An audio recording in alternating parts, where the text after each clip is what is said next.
신명기 8장 좀 깁니다. 1절서부터 20절까지 쭉 읽도록 하겠습니다. 시작. 내가 오늘 명하는 모든 명령을 너희는 지켜 행하라. 그리하면 너희가 살고 번성하고 여호와께서 너희의 조상들에게 맹세하신 땅에 들어가서 그것을 차지하리라. 네 하나님 여호와께서 이 40년 동안에 내게 광야 길을 걷게 하신 것을 기억하라.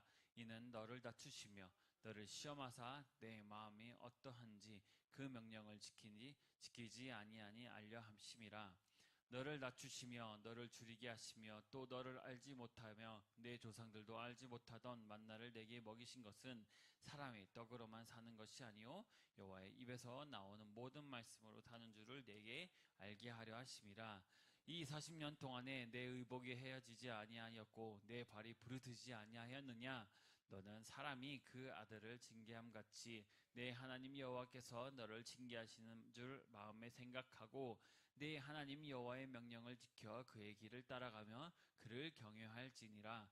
네 하나님 여호와께서 너를 아름다운 땅에 이르게 하시려니 그곳은 골짜기든지 산지든지 시내와 분천과 샘이 흐르고 밀과 보리의 소산지요 포도주의 무화과와 석류와 감람나무와 꿀의 소산지라.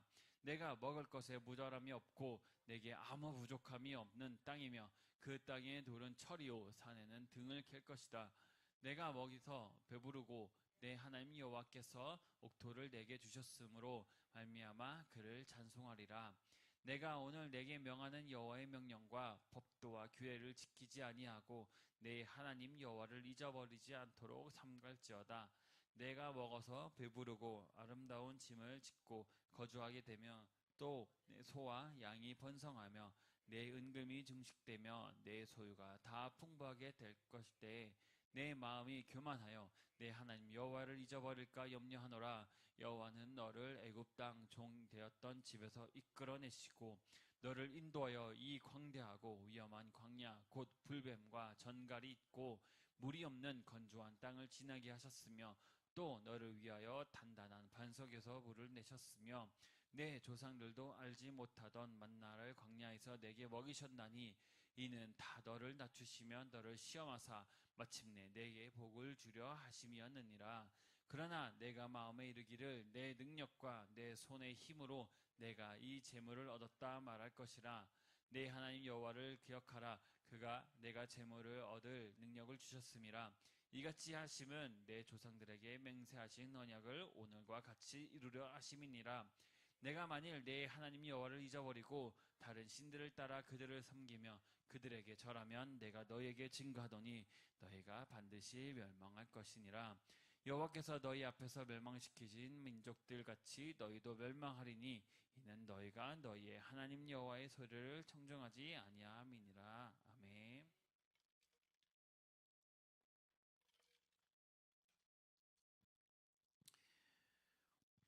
신명기 이 8장은 상당히 의미심장한 장입니다. 물론 신명기 8장을 읽으면서 무엇을 말하고 있는지 우리에게 무엇을 전하고 싶은지 대해서 내용은 알겠지만 의미심장하다고 한 이유는 딱 하나입니다. 그 이유는 예수님이 공생애를 시작하면서 사단에게 받으신 질문의 첫 답을 여기서 했기 때문이에요. 그러기에 우리가 생각한 것보다 더 많은 의미를 갖고 있습니다. 3절에 뭐라고 나옵니까? 사람이 떡으로만 사는 것이 아니요 여호와의 입에서 나오는 말씀으로 사는 줄을 알고 내게 광야의 길을 걷게 했다고 했거든요.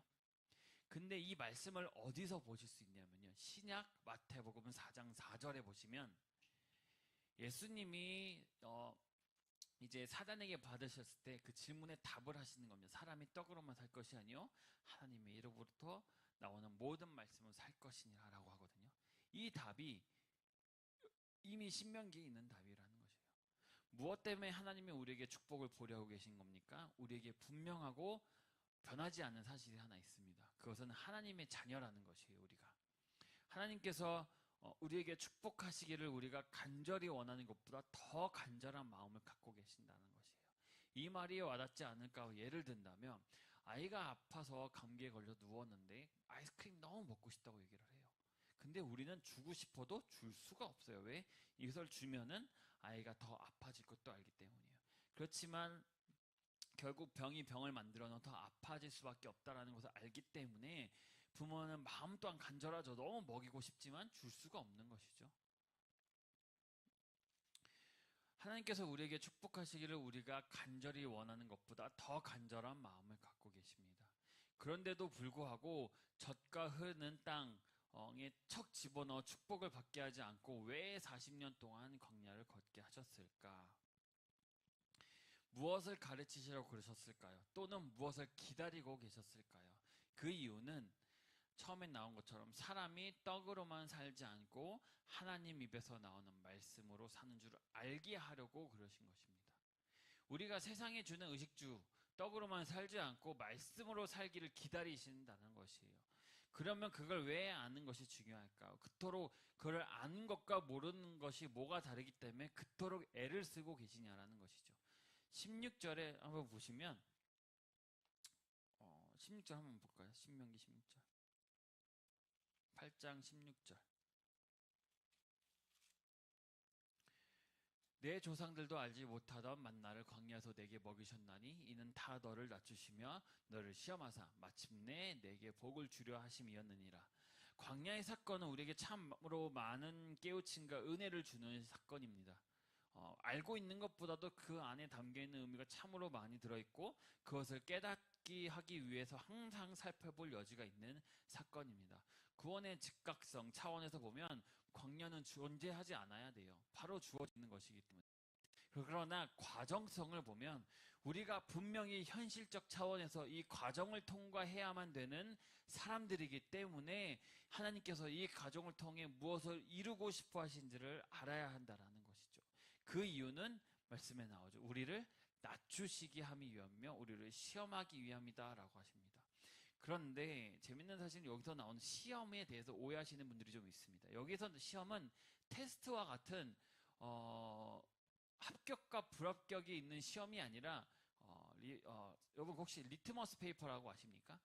그 산과 알칼리를 이게 알아내는 종인데 산도를 측정하는 겁니까? 즉 광야 생활을 통해서 하나님께서 이 백성이 내 말을 듣나 않느냐, 내 말을 쫓냐 안 쫓냐를 알아보려고 율법을 주신 것이 아니라 여러분도 아시다시피 하나님을 믿는다는 것, 즉 신앙생활은 굉장히 쉬운 것이 하나도 없습니다. 아시죠? 왜냐하면 사람이 부활했다라는 것을 우리 사람의 IQ로는 추적할 수 있는 문제가 아니기 때문에 믿음으로만 들어야 되는 것이거든요. 그래서 굉장히 어려운 것이에요. 하지만 이 문제를 우리가 알게 되고 제일 중요하게 기억되는 것이 그러면 왜 율법을 주셨을까라는 것입니다. 우리가 율법을 지켜서 구원을 얻을까요? 아니면 믿음으로 얻을까요? 아니면 은혜로 얻을까요? 은혜로 얻는 것입니다. 그러면 왜 율법을 우리에게 주셨는가라는 것입니다. 방금 신명기에는 율법에 대한 이야기가 굉장히 많이 나와요. 계속 지키라고 나오거든요. 죄를 깨닫게 해서 어쩌려고 하시는 건지를 알아야 됩니다. 죄를 깨닫는 것을 구원을 얻은 자만이 아는 것이에요. 그냥 내가 죄를 깨달았다, 나 회개해야지가 아니라 하나님께서 나에게 구원을 주셨기 때문에 내 죄를 깨닫는 것입니다. 단순히 내 죄를 알고 회개하면 믿음으로 은혜, 즉 구원을 얻는다라는 것은 그렇게 간단하게 이어지는 것이 아닙니다. 죄를 깨닫는 것은 구원을 얻는 자만이 아는 것입니다. 그런데도 불구하고 율법을 주셨다라는 것이죠. 한 걸음 더 나아가서 광야 40년 생활이 우리를 시험하고 우리를 낮추시려고 한다는 이야기를 알려면 율법과 은혜의 차이를 설명해야 된다라는 것이에요. 율법이 왜 필요했고 은혜가 온 다음에도 율법의 가치가 있냐라는 것이죠. 제가 읽겠습니다. 예레미야 31장 31절에 보면 여호와의 말씀이니라 보라 날이 이르느니 내가 이스라엘 집과 유다 집에서 새 언약을 맺으리라. 이 언약은 내가 그들의 조상들의 손을 잡고 애굽 땅에서 인도하여 내던 날에 맺은 것과 같지 아니할 것은 내가 그들의 남편이 되었어도 그들이 내 언약을 깨뜨렸음이니라. 여호와의 말씀이니라. 33절 그러나 그날 이후에 내가 이스라엘 집과 맺을 언약은 이러하니 곧 내가 나의 법을 그들의 속에 두며 그들의 마음에 기록하여 나는 그들의 하나님이 되고 그들은 내 백성이 될 것이라. 여호와의 말씀이니라 나옵니다. 여기서 새 언약이라고 나오거든요. 새 언약은 분명 은혜를 말하고 있는 것입니다. 예수 그리스도로 말미암아 우리가 구원을 얻는 은혜라는 것이죠. 이 새 언약과 무엇을 비교하게 되냐면요. 우리가 종종 모세에게 준 율법으로 구원을 얻도록 방법을 제시받았는데 그것으로 구원을 얻지 못하기 때문에 예수 그리스도의 십자가라는 은혜를 방법을 주셨다라고 비교하는 경우가 있어요. 근데 그것은 틀린 것입니다. 좀 더 설명하자면 예수를 믿고 은혜로 말미암아 하나님의 사람이 되었고 신앙생활을 했다는 어떤 것이 생기냐면 율법으로 말미암아 구원을 얻은 것이 아니기 때문에 이제 우리는 율법에서 해방돼서 주께 나아가는 그 직통적 계시 있죠. 또는 하나님이 나에게 말씀하시고 내가 성령을 따라 그가 말씀하시는 걸로 마음속에서부터 오는 오늘은 이렇게 하자. 이것을 뭐가 일어나고 그걸 쫓아가고 이렇게 사는 것이라고 말씀하는 분들이 많다라는 것이죠. 그걸 비웃는 게 아니라 그래서 갈등이 생긴다라는 것이에요. 옛날에 분명히 율법을 지지했습니다. 우리가 다 아는 십계명을 포함해서 사회법도 있었고 제사법도 있었고 이스라엘 민족에 준 모든 법조문들도 수도 없이 있었습니다. 그런데 이제 그것들이 파기되었고 이제는 예수 그리스도께서 오셔서 우리를 구원하셨고 성령을 보셨기 때문에 성령만 쫓으면 된다라고 생각을 해서 아침에 묵상하는 도중에 마음으로 성경을 읽고 오늘을 그날 할 일을 깨닫는다라는 분들도 계셔요. 물론 그럴 수 있습니다. 저 같은 경우는 솔직히 큐티라는 책을 별로 안 좋아합니다. 왜냐하면 그 책에 나오는 말씀 구절을 딱 적혀 있어요. 그걸 딱 읽고 그 구절에 책에 딱 질문들이 적혀 있어요. 그 질문대로 그 답을 적고 또 그대로 행해야 된다. 뭔가 시험 같은 것처럼 생겨서 내가 말씀을 읽고 깨닫는 것이 아니라 누군가 정해놓은 질문에 맞춰서 내가 하는 것이 굉장히 별로 안 좋아합니다. 그냥 말씀을 읽는 걸 좋아하지 큐티책을 별로 안 좋아해요. 그러나 아까 말한 것보다도 훨씬 하나님이 그의 자녀들을 인도하는 일반적인 길이 있다라는 것이죠. 우리가 그걸 집어 던지고 있다는 사실을 아셔야 됩니다. 그것이 바로 율법의 길이라고 얘기를 해요. 율법이 오해되고 있기 때문에 지금 우리가 율법을 필요 이상으로 괄시하고 있다라는 것이죠. 하나님이 하실 방법 중에서는요. 어떤 방법이 쓸모 없어져서 다시 하는 일이란 없습니다. 그 말은 우리에게 주신 율법이 쓸모 없어져서 필요가 없고 예수님이 구원을 해줬으니 이건 필요 없어 이렇게 될 수가 없다라는 것이죠. 만약 그렇다면 영원하시다, 전능하시다라는 별명을 사용할 수가 없다라는 것이죠.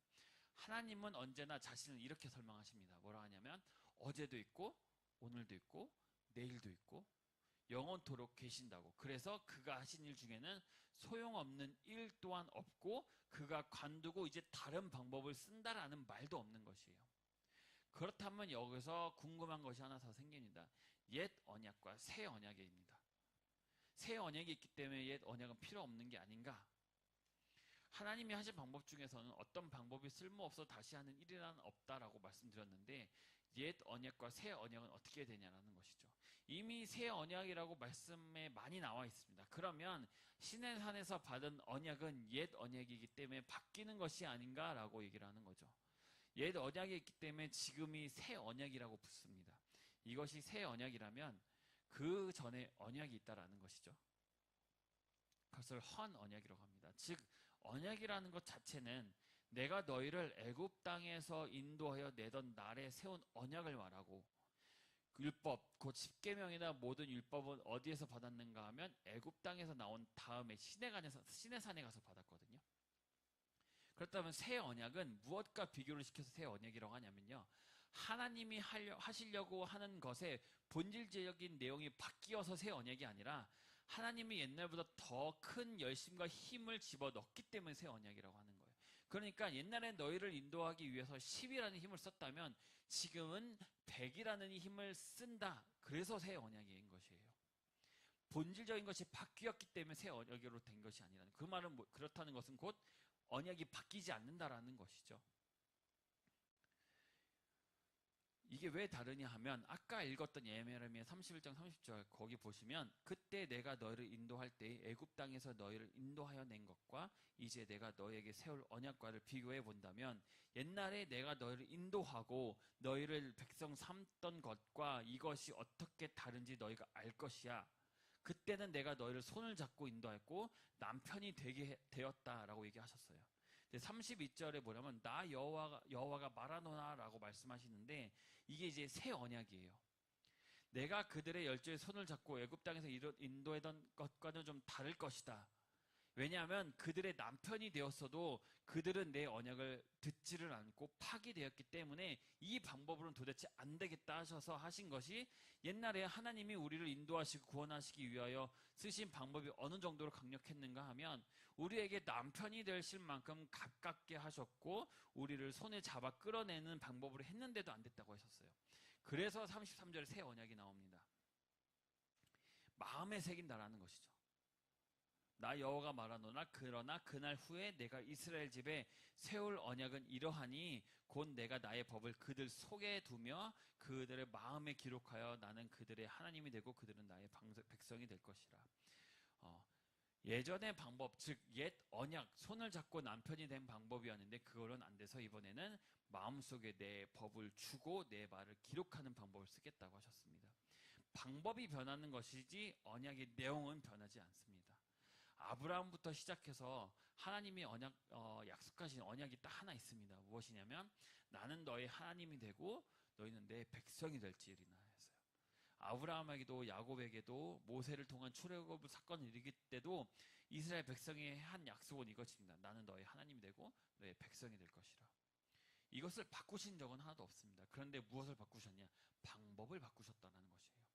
그때는 남편이 되어 손을 잡고 인도했는데 말을 안 듣는 것은 누구예요? 우리였다라는 것이에요. 그래서 하나님이 하나님의 백성을 삼고 우리에게 하나님이 되시기 위해서는 그것보다 더 강한 방법을 쓰실 수밖에 없는데 그것이 새 언약이었다라는 것이에요. 참 끈질기지 않습니까? 하나님이 우리는 어떻게든 벗어나려고 하고 있는데 하나님께서는 어떻게 해서든 우리를 끌어안으시려고 다른 방법과를 계속 쓰신다라는 것이에요. 그래서 이제 진짜 중요한 말씀이 나옵니다. 하나만 읽겠습니다. 로마서입니다. 로마서 7장입니다. 7장 7절 보겠습니다. 로마서 7장 7절 보겠습니다. 굉장히 중요한 말씀입니다. 로마서가 굉장히 어려운 말씀이에요. 그래서 계속 살펴볼 필요가 있습니다. 7장 7절입니다. 로마서 7장 7절 읽겠습니다. 시작. 그런즉 우리가 무슨 말을 하리요? 율법이 죄냐? 그럴 수 없느니라. 율법으로 말미하지 않고는 내가 죄를 알지 못하였으니 곧 율법을 탐내지 말라 하지 아니하였더라면 내가 탐심을 알지 못하였느니라. 여기서 의 말씀은 이웃의 것을 탐내지 말라는 것은 이유는 단순히 탐내지 말라고 하는 그런 말씀이 아닙니다. 사도 바울이 우리 마음의 도덕적 차원에서 말하자면 갈증이나 식욕이나 이런 것이 다 죄라고 얘기를 했어요.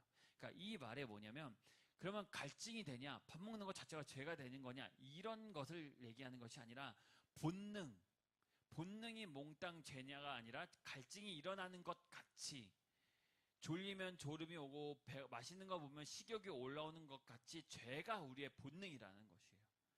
마음으로부터 자연스럽게 나오는 것이 죄라는 것이죠. 그래서 이 7장 7절의 말씀이 뭐냐면 여기서의 율법의 기능이 나오는 것이에요. 제가 지금까지 이거를 말하고 싶어서 위에 그렇게 많은 설명을 했던 것입니다. 하나님이 율법을 왜 주셨는가 하면 구원을 얻기 위한 방법으로 주신 것이 아니라 구원을 얻은 자들을 이제 훈련시키는 도구로서 율법을 어떻게 쓰이는가가 나오는 것이에요. 그것을 율법이 죄라고 지적해 주지 않았던들 우리는 그것이 자연스럽게 나오는 것이기 때문에 죄라고 생각할지도 못할 뻔했다라는 것이죠. 그러면 율법이 우리에게 무엇을 제시하기 위해서 있냐? 좀 길 수도 있는데 하나 더 읽어보겠습니다. 7장 14절서부터 24절까지 읽겠습니다.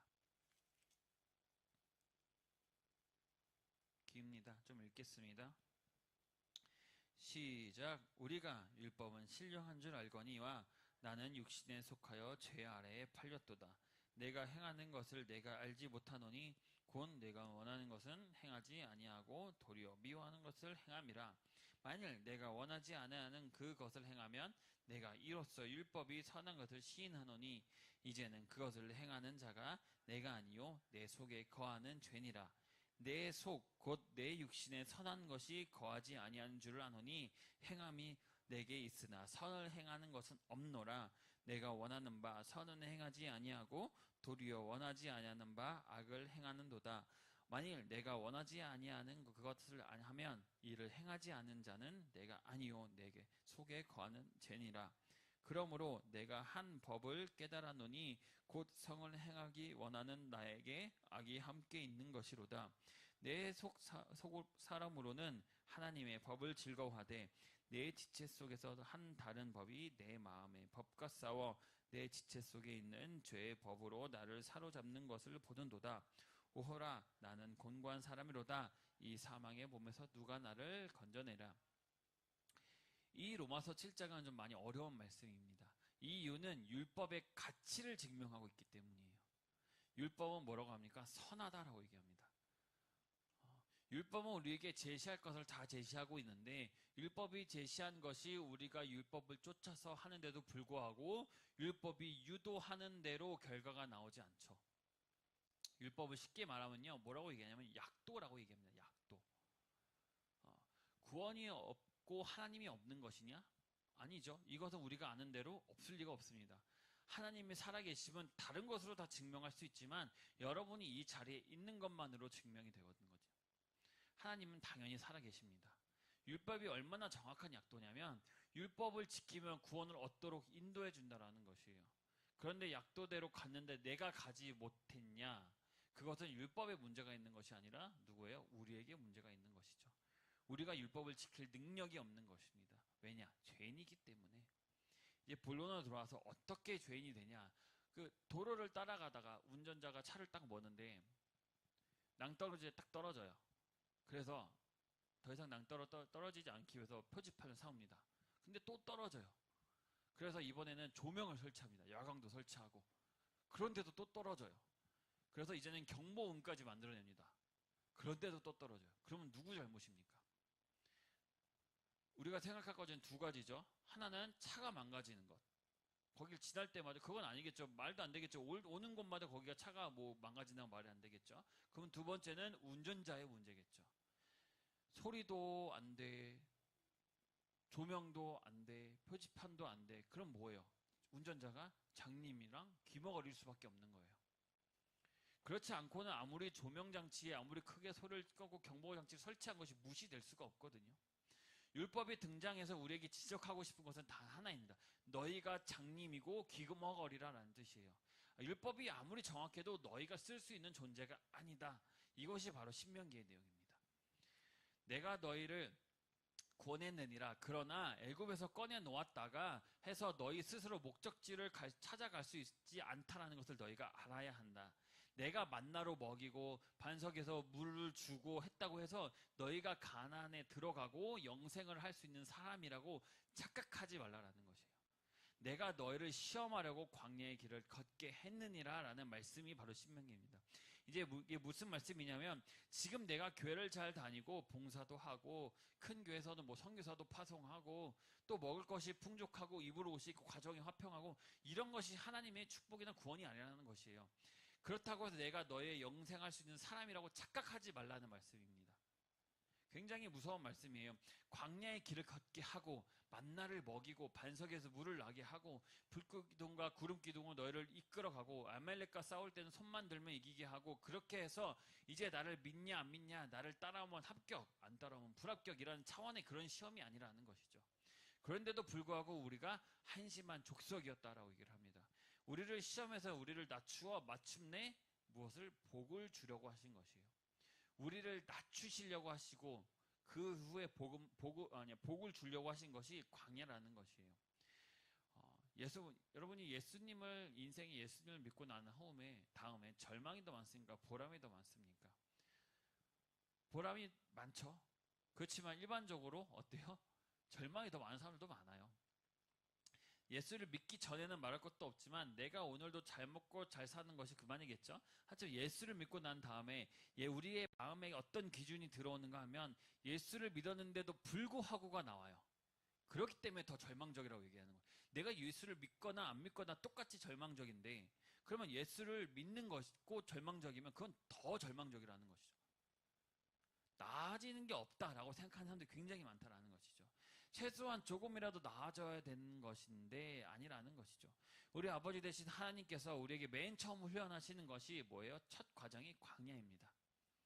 창세기는 뭐예요? 창세기는 시작이에요. 하나님께서 모든 창조의 주권자이심을 선포하고 또한 죄의 근원에 대해서 알려주신다면 출애굽기는 뭐예요? 죄 이후에 우리가 처음 훈련하게 하시는 과정을 보여주는 거거든요. 신앙이라는 것이 참 어려운 이유가 내가 뭔가 기도를 열심히 하고 선한 일을 하는 사람으로서 선한 행하는 사람이라고 생각한다면 조금 조심해야 된다라는 것이에요. 오히려 좌절이 우리를 기다리고 있을 수도 있습니다. 결론입니다. 여러분을 시험하시고 여러분을 낮추시길 바랍니다. 만나를 주신 분명한 그 차원에서 이미 반석에서 나오는 생수도 마시고 불기둥도 있고 구름 기둥도 있습니다. 그러나 분명히 기억하셔야 될 것은 축복 속을 거니는데 나아지는 것은 없습니다. 혹시 노상방동이란 말 아십니까? 노상반동? 말 그대로 길거리 반동이라는 뜻이에요. 이게 뭐냐면 집에서 아우석을 치는 게 아니라 길거리에서 데모하는 것을 얘기를 해요. 플랜카드 들고 데모하러 나오는 것이에요. 그래서 뭘 기억시키냐? 여러분의 마음으로부터 나는 죄인입니다 라는 것을 기억시키기 위한 것이에요. 조금 위험한 말일 수도 있지만 쓸데없는 봉사를 하고 있을 수 있습니다. 쓸데없는 헌금을 하고 있을 수도 있어요. 하늘나라의 장부에 기록되지 않을 수도 있어요. 왜냐하면 그것으로 혼자 생색을 냈지 하나님과 관계되지 않으셨을 수도 있다는 것이죠. 성경에서 이미 그렇게 여러 군데 지적을 하고 있습니다. 그 모든 세월을 지나는 동안 무엇 하나로 훈련을 받고 계시냐 하면 하나님 나는 죄인입니다 라는 이 고백을 만들어내는 일을 하기 위해 생색도 내게 하시고 내버려 두시고 뽐내게 내게 하신다라는 것이죠. 그러나 오늘날 갑자기 하나님은 여러분들을 도자기에 빚어 놓듯이 빚어 놓을 것입니다. 그런 것들이 계속됨으로써 하나님은 여러분을 인도하신다라는 것이죠. 하나님은 우리를 인도하시는 과정 중에서 광야라는 장소가 가장 놀라운 장소입니다. 하나님 백성으로 삼는 첫 과정의 방법을 우리가 율법을 쫓음으로써 구원을 얻게 하는 방법을 쓰신 것이 아니라 우리 안으로부터 고쳐 쓸 수밖에 없기 때문이에요. 나 자신이 바뀌어야 되는 것이 구원의 문제에 있어서 가장 시급한 문제입니다. 로마서 7장 6절에 보면 이제는 우리가 얽매였던 것에 대하여 주었으므로 율법에서 벗어났으니 이러므로 우리가 영의 새로운 것을 섬길 것이요 의문의 묵은 것을 아니할지니라. 약도를 쫓아가는 것으로 눈을 뜰 수 있는 사람은 없습니다. 눈을 떠야 약도가 필요한 것이거든요. 약도는 눈을 뜬 자만이 그 약도를 보고 목적지에 갈 수 있는 것이에요. 눈을 감고 약도를 본다고 해서 약도가 나를 눈뜨게 하는 게 아니거든요. 율법을 지키며 율법을 추적하면 구원을 얻습니다. 왜? 하나님 있는 곳을 가기 때문이에요. 율법 자체가 구원을 준다는 것은 아닙니다. 우리 모두가 장님이기 때문에 율법을 추적해서 하나님이 있는 곳으로 가지 못한 이유는 우리가 장님이기 때문이에요. 눈을 가리고 율법을 추적하니까 갈 수가 없죠. 그래서 우리가 모두 죄인이다 라고 성경을 말하는 것이에요. 율법으로는 눈을 뜰 수가 없습니다. 그래서 율법 자체만으로는 구원을 얻을 수는 없어요. 이제 방법은 뭐예요? 눈을 뜨게 하는 방법밖에 없는 거예요. 우리의 눈이 먼저 떠야 되는 것입니다. 눈을 뜬 자로서 이제 당장 필요한 것이 바로 약도입니다. 눈을 떴다고 해서 구원을 받는 것이 아니라 눈을 떴다면 이제 구원을 얻을 수밖에 없으니 약도를 보고 찾아가기만 하면 되는 것이에요. 눈을 뜨게 하시고 약도까지 주셨는데 하나님을 안 찾아가면 진짜 하나님께서 뭐라고 하셨냐면 내가 널 눈을 뜨게 하고 약도까지 줬는데 나를 안 찾아와? 그러면 축구공 차듯이 뻥 차버린다고 하셨거든요. 안 가고는 못 베긴다라는 말이죠. 눈을 떴기 때문에 여러분 앞에는 하나님이 제시하는 약도로서의 율법이 이제 드디어 그 구실을 하는 것입니다. 여러분 지금 이 율법의 놀라움이 있으십니까? 별로 없으실 겁니다. 왜냐하면 광야에 대한 놀라움은 없기 때문이에요. 눈을 뜬 사람의 약도의 사용 방법과 장님의 약도를 사용하는 방법은 어때요? 똑같아요? 아니 절대 다 똑같을 수가 없습니다. 하나님이 마음이 어떠한지 알고 싶으셔서 하나님이 우리가 어떤 마음인지 알고 싶어 광야를 걷게 하셨을까요? 40년 동안 광야를 걷게 하신 이유는 너희로 하여금 너희가 누군지 알게 하시려고, 너희를 시험하셔서 너희를 낮추시고 마침내 복을 주시려고 하신 것입니다. 낮아지시길 바랍니다. 눈뜬 우리가 약도를 어떻게 사용하는가 대해서는 깜짝 놀라는 여러분이 되시길 바랍니다. 내가 눈을 감았을 때와 눈을 떴을 때 보는 약도로 가는 그 길은 엄청나게 다릅니다. 40년 동안 너희의 아까 뭐라고 나오니 말씀해 40년 동안 너희의 의복이 헤어지지 아니하고 발이 부르트지 않은 것을 기억하라 하셨어요. 명심하시길 바랍니다. 하나님이 누구신지를 우리가 광야를 통해서 가장 깊이 배웁니다. 죄를 인식하지 못하는 것만큼 하나님을 의식하지 못합니다. 거기에는 분명히 광야입니다. 불기둥, 구름기둥, 인도함이 있고 만나가 있고 메추리가 있고 하나님 반석에서 흘러나오는 샘물이 있습니다. 하나님의 인도하심에 있는 길인 것을 우리가 늘 기억해야 합니다. 그러니 하나님을 알기로 결심하십시오. 모든 일에서 하나님의 손길을 음미하시고 찾아보려고 애쓰시길 바랍니다. 하나님이 우리를 인도하시는 그 광야라는 그 길에서 그분의 사랑을, 그분의 인도하심을, 그분의 훈련을 깨닫고 눈을 뜨시길 바랍니다. 눈을 뜨고 약도를 보고 열심히 구원에 이르시는 여러분의 되시기를 바랍니다. 이제는 우리 주 예수 그리스도의 은혜와 하나님의 아버지의 거룩하신 사랑과 살아계셔서 지금도 함께 하시고 사명을 감당할 수 있도록 성령의 기름 부으심으로 인도하시는 성령님의 그 크신 은혜와 사랑이 우리 모든 성도와 교회와 축복교회 지금부터 영원토록 함께 있을지어다. 아멘.